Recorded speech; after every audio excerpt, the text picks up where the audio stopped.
Natyrshëm që Allahu xhalla xhelaluhu as edhe profetët e tjerë nuk i kanë lënë pa mrekulli, pa argumente të jashtëzakonshme.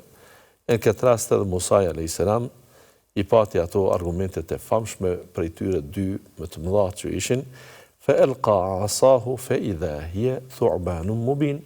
Thot ai gjuajti shkopin e tij dhe kur shkopi filloi të lëvizte sikur të ishte një gjarpër i vërtet. Pra u shndronte shkopi në gjarpër. Kur e merrte Musa alayhis salam në dorë përsëri shndrohej në shkop.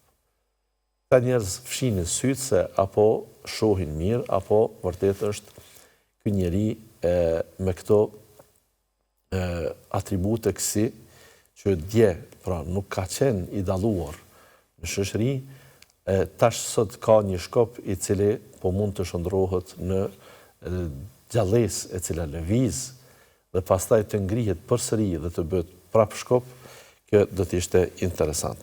Wa naza'a yadahu fa idha hiya bayda'u lin-nadhirin. Dhe Musa alayhis salam nxori po ashtu dorën nga xhepi, nga veshja e tij, dhe kur nxjerrte dorën nga xhepi që kishte, ajo bënte dritë. Dhe dritën ata sigurisht që edhe sot kjo do të ishte interesante, apo ti të bënim me dorë dhe dora jonë të shëndriste ose të bënte dritë.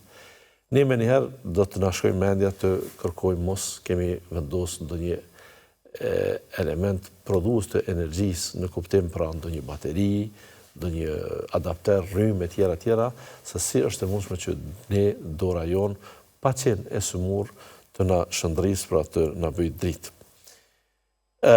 Kur pan këto dy argumente të qarta, kjo paria, tash interesant pra e zhvendosin vëmendjen krejtësisht dikun tjetër. Qala al-mala'u min qawmi Fir'aun inna hadha la sahirun alim.